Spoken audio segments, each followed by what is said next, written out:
Awesome. All right. Hi, everybody. It's nice to meet you virtually. My name is Sarah Craver, and I'm the Director of Education Abroad here at Hunter. Today I'm just going to talk about what Education Abroad is in general, and I'm also going to provide some specific programs that we are aware of for pre-vet students that really focus on getting you some shadowing hours, as well as just talk about some of our other programs so that you can think about the different range of options that are available to you. So without further ado, I'll jump in. We are a relatively small group, so please feel free you could put questions in the chat as they come up, or if you want, we can do at the end, I'll stop the recording, or Maria will stop the recording, and we'll do a Q&A where you can unmute yourself and ask questions. But let's jump right in. Okay, so who is Education Abroad? We're a pretty small team here at Hunter. We are myself and Emma Heineman is our program coordinator. So you are likely to see both of us around campus. You might have come and met with us before or come to one of our other presentations, but we are the team. Sometimes we do have occasional temporary help as well, but we are the primary team. And both of us studied abroad ourselves during our undergraduate experience. And for both of us, it was, I can say confidently, an opportunity that really changed the trajectory of our lives, not just our academics, not just our professional tracks, but our actual lives. It was so powerful. I studied abroad in France. Emma studied abroad in actually two places, in Spain and in Eastern Europe. And so both of us had the opportunity to just experience another culture, be part of a different community, learn outside of the classroom, which is so, so important. And we did all of this as part of our undergraduate experience, all for credit, all as part of our degrees. And it was something that we really found amazing, and that made both of us want to be in this field. So that's why we're here. I've been working in study abroad now for over 10 years, and Emma for about 2. So we're really excited. We love to work with you. We love to work with Hunter students and faculty and staff. So that's why we're here. And I will jump into a little bit about what our office actually does, because study abroad itself, it encompasses a lot of different things. So first and foremost, we actually do have some Hunter study abroad programs that we manage ourselves. Those are short-term programs and also long-term semester exchanges. And those programs, we are the ones organizing them from beginning to end. So that's actually a lot of work. That could be one job, just doing those. But it's a big part of what we do as part of our role here. But for all the programs that are not Hunter run, because you don't have to go with a Hunter program, you could go abroad with a CUNY program or other types of programs out there. And that's what I'll talk about in a bit. We do advise and assist students with finding the right program, making sure you go through the application process correctly. If you need a visa for a particular destination, we're going to help you with that. If you want to look for external scholarships, we have a whole range that we can point you towards and help you apply for. And we also help you identify your courses abroad, and we'll talk a little bit about credit, non-credit opportunities.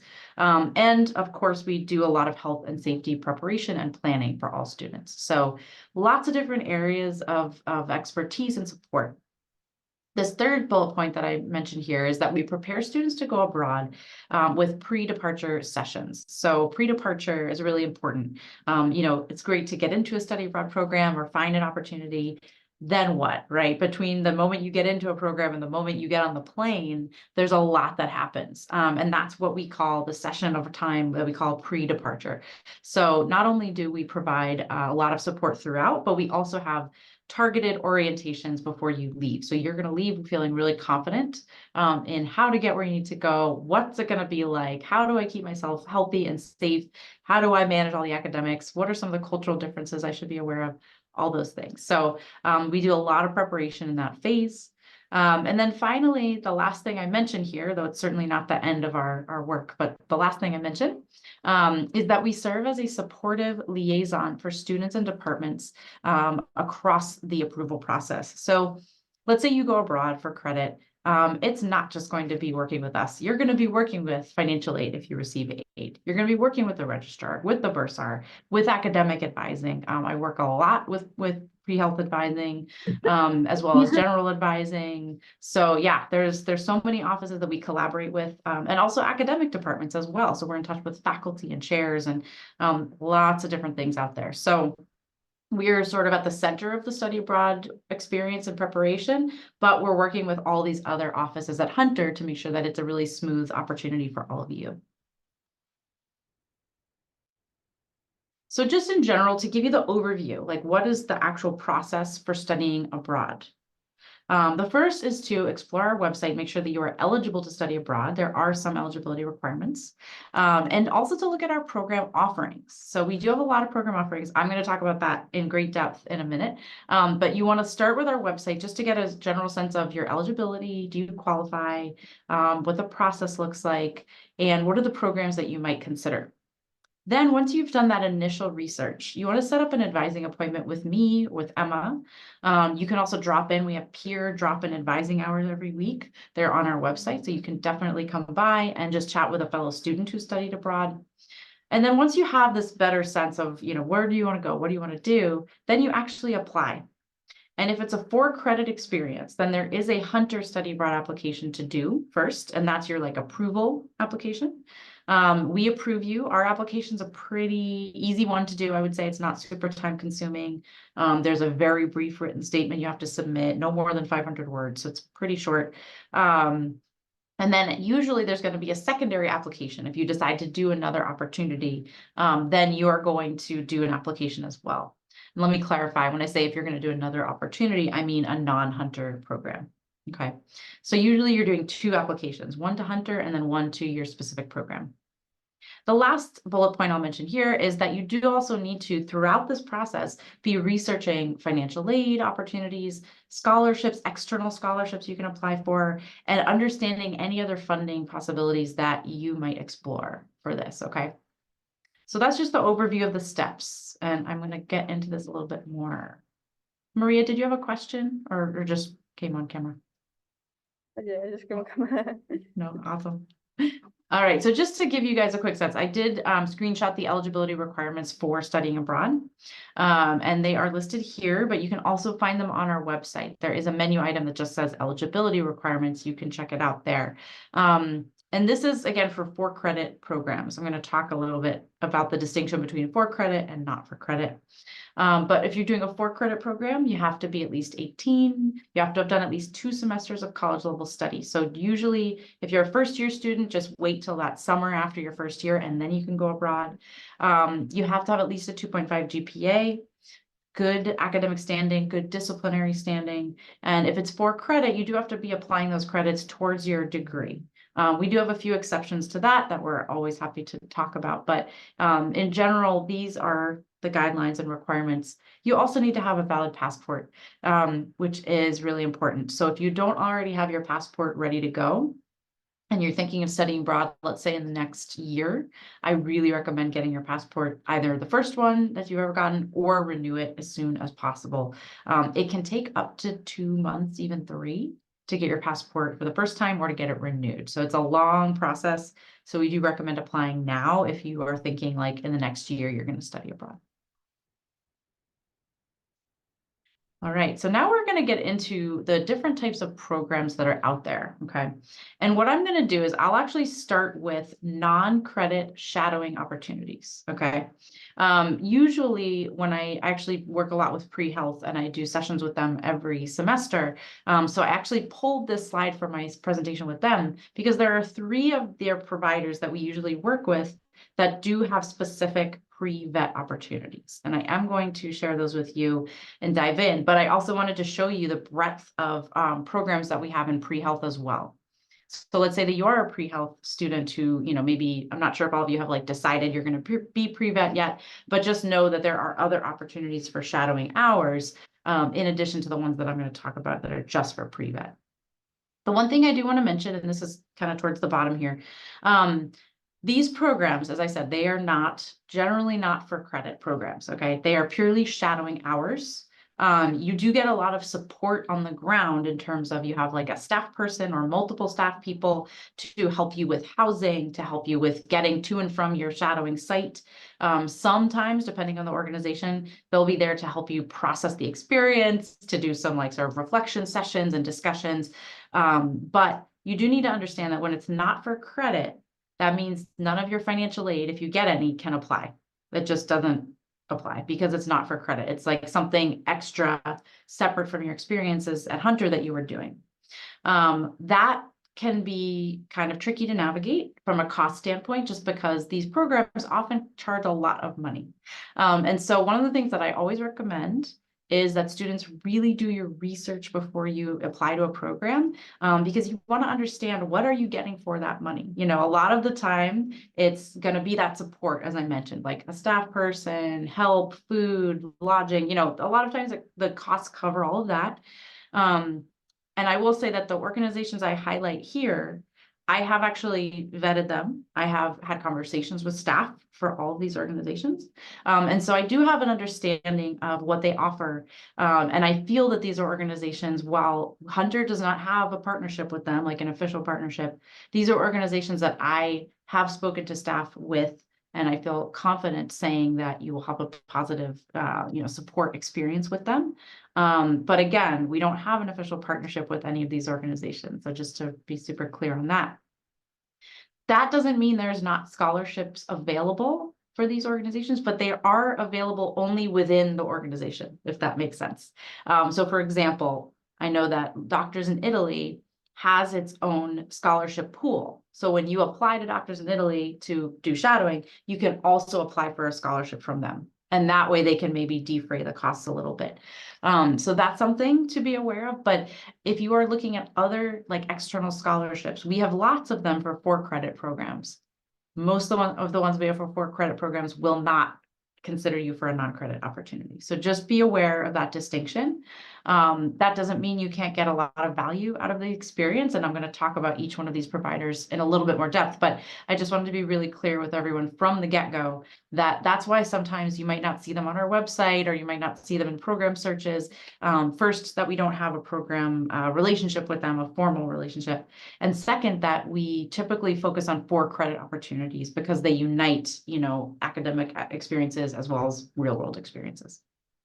So I'm actually going to pause my presentation and I'm going to jump into showing you all each of these programs. So the 3 that I underlined in purple here are the ones that have veterinary offerings. Okay.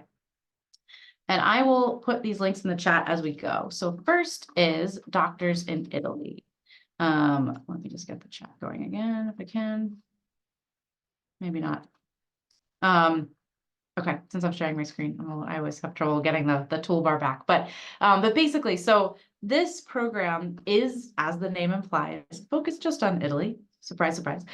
So you can do vet shadowing in Italy. There are lots of different destinations within the country that you can consider.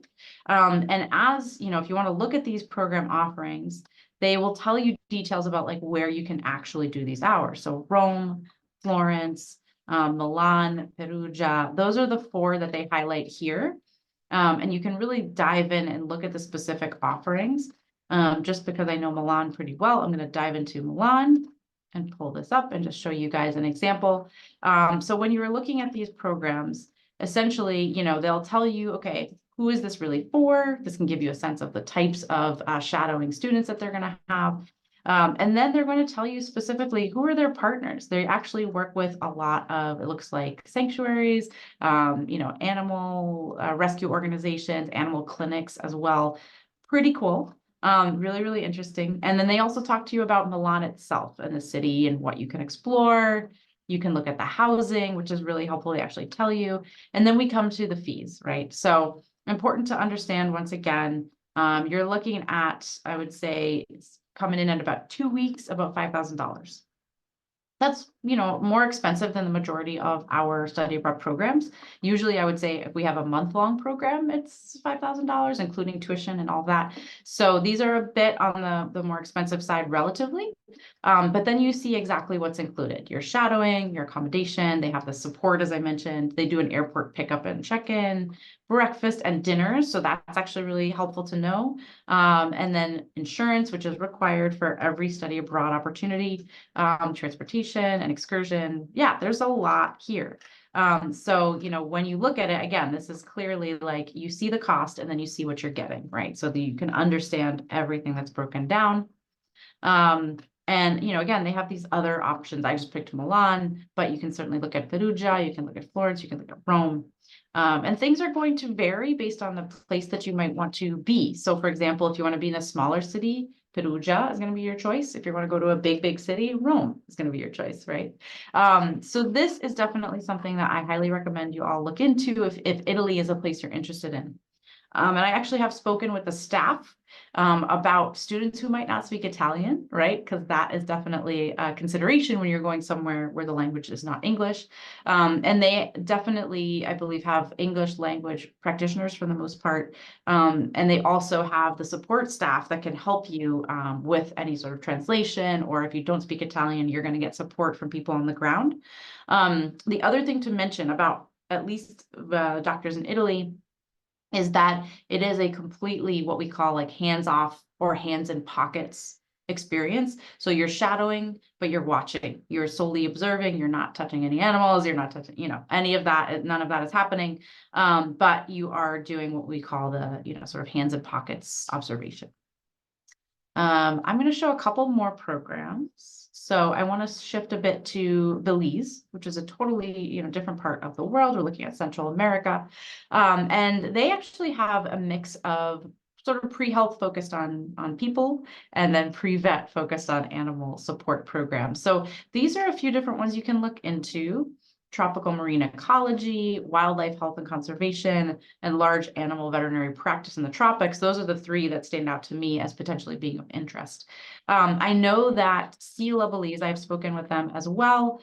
They do have potentially the opportunity for experiences to count for credit, but it does require that someone at Hunter in, let's say, biological sciences, or perhaps animal conservation program, or, I'm trying to think of what other departments, psychology, I know also does some animal behavior courses.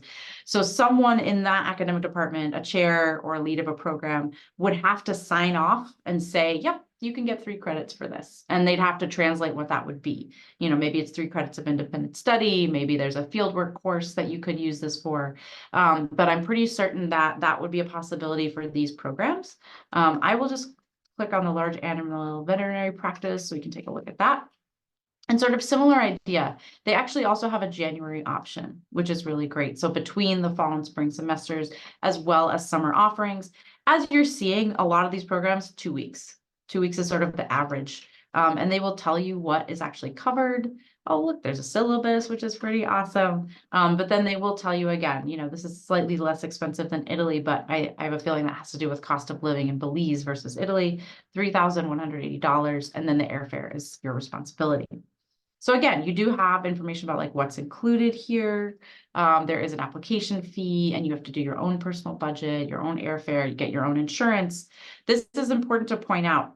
So for every study abroad experience, there is a required travel insurance. And the travel insurance is not just health insurance, it is also security insurance.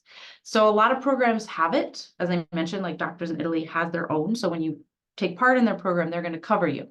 But if there's a program like Sila that does not have it, we can provide you with support on this. Okay, so we'll help you find the insurance provider. We actually have an insurance provider we will tell you about. You will sign up for it. Our insurance costs about $61 a month, the one that we contract with. So pretty reasonable in terms of cost. And that's going to cover not just medical expenses if you have to incur them, but also again, security. So if we needed to evacuate you from that location for any reason, then you would need this insurance. It's going to help cover all those costs.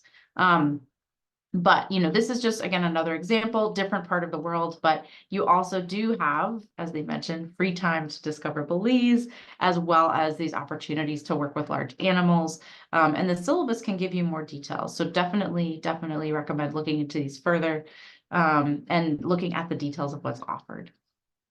The last option I'm going to mention is Loop Abroad. And some of you all may have heard of Loop Abroad before as well. But I do want to show you the programs that they have, because Loop Abroad, actually, they have a broader geographic range than either of the 2 organizations I just showed you. Doctors in Italy is Italy, and Sila Belize is Belize. So those are the 2 places that they offer. And then Loop Abroad actually has a broader range of different opportunities. all the way up to, they have summer and winter. It's looking like they do have some US opportunities, so domestic if you're interested in those as well. But then they also have South Africa, Thailand, different parts of Central America, Australia. Again, you want to be looking at the details of, what kind of work are you going to be doing? How are the hours managed? Is there sort of a course attached to it? Sometimes yes, sometimes no. I actually spoke with the founder of Loop Abroad, and it sounds like they're trying to get more 4-credit options available for students, but right now it's remaining primarily shadowing, observation hours. So really interesting. They do have a semester abroad option if anybody's interested in looking into that, but they also do have these short-term programs if that's something you just want to focus on. So those three, I hope that this is giving you all a sense of what is out there. And I do think that these organizations, the three that I've mentioned here, again, we've already sort of had conversations with them about what they offer and what their philosophy is. I know that in one of the preliminary questions that I got from this group was, understanding like shadowing in an ethical way, in an ethical context. And I do believe that these organizations do their best to ensure that they are managing their work as ethically as possible. And again, from the student side, I think that these organizations all provide a lot of support to you so that while you're there, you will have, of course, when you land, you'll get an orientation, your housing will be managed well, you'll feel safe and supported throughout the experience. I'm going to come back to my presentation, but any questions? Feel free to either unmute or you can pop it in the chat. We are still recording in case that's a concern. All right, I'll jump back into my presentation. And then we'll go from there. Okay, so I'm going to shift a little bit just to let you all know about some pre-health opportunities. And I don't need to spend a ton of time on these, but I just want you guys to be aware that there are other programs out there that are, again, more pre-health in nature. So I would say focusing on like community health, public health, those are the types of things you could look into. We do have a program in Costa Rica that we work with called ICDS Costa Rica. And they focus on Spanish language as one of the courses. And then the other course is on community health and practices in Latin America. So there you're going to be looking at a full sort of range of healthcare practices within the Costa Rican context. It is helpful to have some Spanish language experience before you go, though not required, because you will be doing shadowing hours in a clinic. So again, not pre-vet, but it will be shadowing hours in a clinic space. Before I keep going, someone did ask in the chat, do you need to complete specific courses like chem or biology to apply to some of these programs?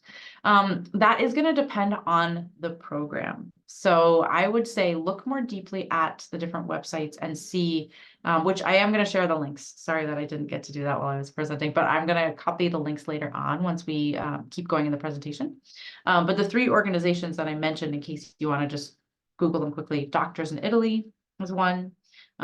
CELA, C-E-L-A, Belize is the second, and the third one is called Loop Abroad. Okay, so those are the three organizations that I just highlighted, but I will copy and paste those links later.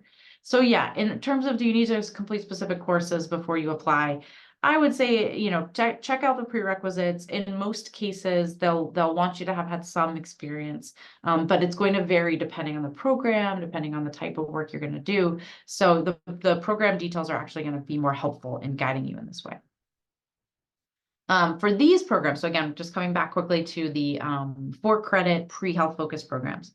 For these programs, yes, you do have to have done, well, actually, you don't have to have done chemistry or biology specifically, but you do have to have meet all of our eligibility requirements. So that would be referring you back to the Education Abroad website, looking at all those details. The other thing to mention for ICDS is, let's say that you are an environmental studies or geography major. They also have a sustainability practices program. So very similar to the Spanish and health, except the focus is obviously much more on community engagement around environmental studies, around sustainability, just working with nonprofits and for-profit entities in the local community. So definitely worth exploring if that's also a realm of your study. The second program I'll highlight here is the medical internship in Morocco. And this is again focused on human health and not animal health, but I thought I would mention it as well. It's through the College of Staten Island, and they offer it every winter and every summer. About 4 weeks long. It is very intensive shadowing and clinical hours. Basically 2 weeks in one hospital in Marrakesh, 2 weeks in another hospital in Fez, and you pretty much are shadowing doing the whole time, and doing different rotations. So really intensive program in that way. And I will say it's also quite competitive.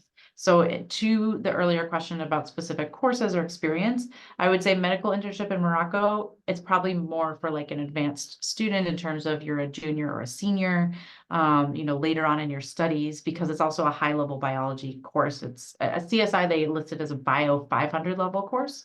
And here at Hunter, typically it comes back as like a 300 or 400 level class. These two programs that I mentioned are credit-bearing opportunities. You do still have to pay for them, just like the others. But again, you're getting credits for the courses as a result of this experience. So this is like course plus shadowing, all sort of wrapped into one thing, which I think is really interesting.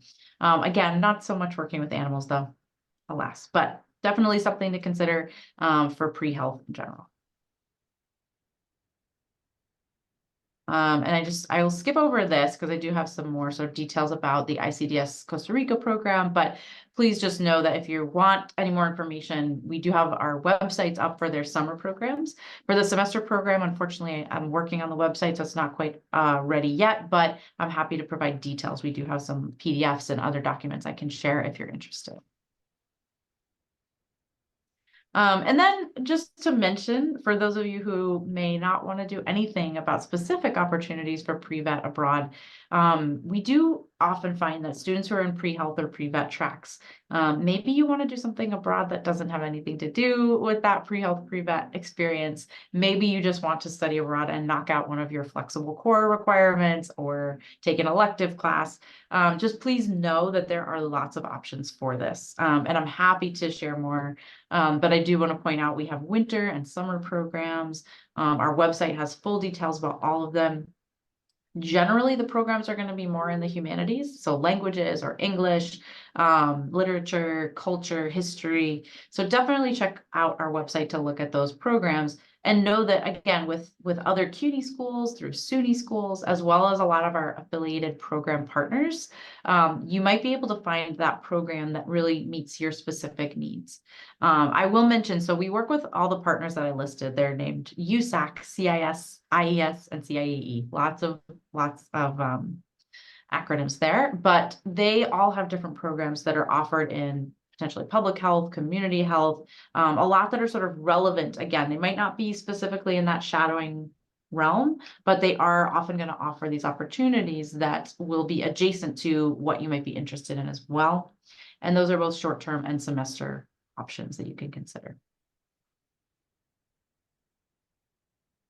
So just a quick note about affording study abroad. So again, as I mentioned earlier, if you want to do a non-credit experience, the way to get it funded is going to be one, from your personal funds, and two, from any scholarships or discounts that those organizations like CELA, like Doctors in Italy, can offer you. Because unfortunately, the scholarships I'm listing here, those are all only for for 4-credit experiences. So if you want to take a 4-credit class abroad, a 4-credit program abroad, these different scholarships apply. So I do want to mention them. We do have a couple internal scholarships at Hunter, and I will share the scholarships page also later on in the presentation and the chat. We also make students aware of a couple national level scholarships. One's called the Gilman, and that's for Pell eligible U.S. citizen students. And that's an award of up to $5,000 for a study abroad experience, truly of any duration. I think the minimum is two weeks, but it does have to be for credit. And the second is also Fund for Education Abroad, and they also offer up to $5,000 for experiences abroad. But again, minimum, I think the minimum for them might even be higher. Maybe it's 4 weeks, and it does have to be for credit. So again, what I'm listing here, these are all for 4-credit programs abroad. But if you are interested in funding a shadowing only experience, then definitely start with the providers themselves and see what they can offer you. Something just really important to bear in mind is that planning to study abroad or go abroad does take a fair amount of time. Typically what we do is we see students come to us, let's say like 6 months or more before they want to go abroad. And that is, I think, a completely legitimate timeline. But during those 6 months, a lot happens. As I mentioned, maybe you're first in the exploration phase, trying to identify where you want to go. And then once you apply to a program for the next term, then once you're accepted, a lot happens. There are documents you need to submit that are required by CUNY, that are required by the provider. We have a lot of, we call it paperwork, but it's digital paperwork that you need to really be on top of. There are deadlines you have to meet. And if it's for credit, you're going to be also working with your academic advisor as well as financial aid if you get any aid, to make sure that all of the information is getting where it needs to go. That if you have financial aid, you want to apply to your tuition abroad, that it's going to get applied to your tuition abroad properly. That if you want to transfer a course back for credit, that it gets transferred back appropriately. So lots of different people are involved in this process, as I mentioned, not just us, and not just you. So it does take time, and every office does have different timelines and different amounts of work that they're doing all the time. So it's something to be really mindful of, that I would say if you're planning to go abroad, at least 6 months in advance, you should be chatting with us, if not longer. We do talk with a lot of students who are like, I'm going to study abroad in a year. I'm like, awesome. This gives you a chance to plan, to see what's out there, to decide what you really want to do, right? So just please bear that in mind.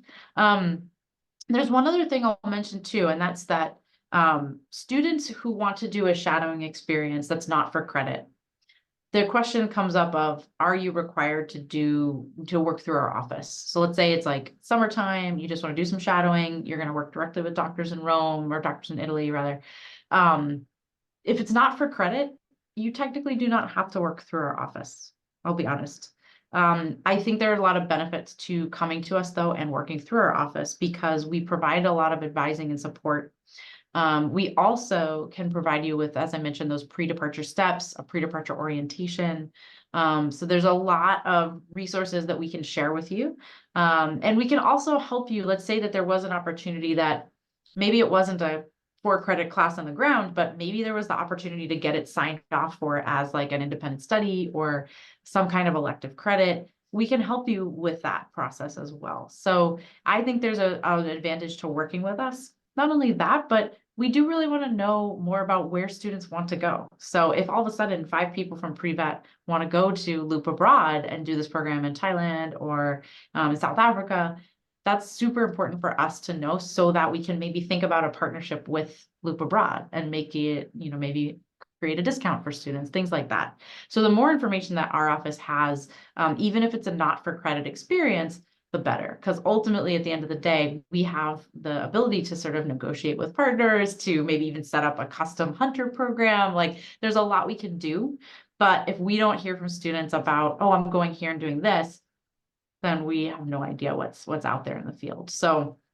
it's really important to bear that in mind. If it's a 4-credit program, you must work through our office. So if it's 4 credit, you're working with us. If it's not for credit, you can work through us. You don't have to, but again, there are lots of advantages to working through our office. All right, just a couple more notes and then I will open it for questions. But in terms of staying safe while you're abroad, and again, this applies to all of the programs that we work with that are for credit, that we're supporting students on. We, of course, monitor international situations of health and safety pretty much all the time.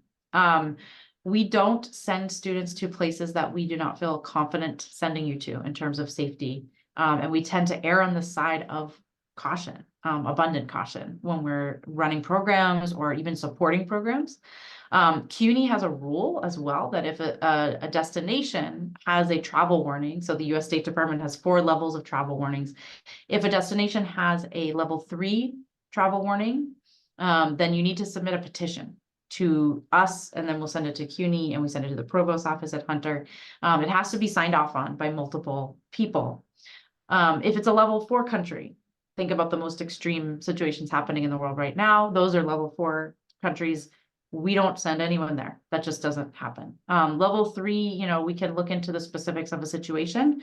Level 1 and level 2 are generally approved with no issues, because those are the lower levels of warning. But level 3 is a petition, level 4 is an absolute no. So just be aware of that. We really don't take that lightly. But also we communicate with partners, whether that's our university exchange partners or our provider partners, pretty much all the time when there's, you know, something to be monitoring or be aware of. There's a lot of communication that goes between us and the other CUNY campuses. CUNY Central also has a global office. We work with the provost office and student affairs. So there's a lot of monitoring, there's a lot of communication, and all of this allows us to decide where we feel comfortable and confident sending students. So just be aware, that's the foundation of safety from which we are starting. Okay.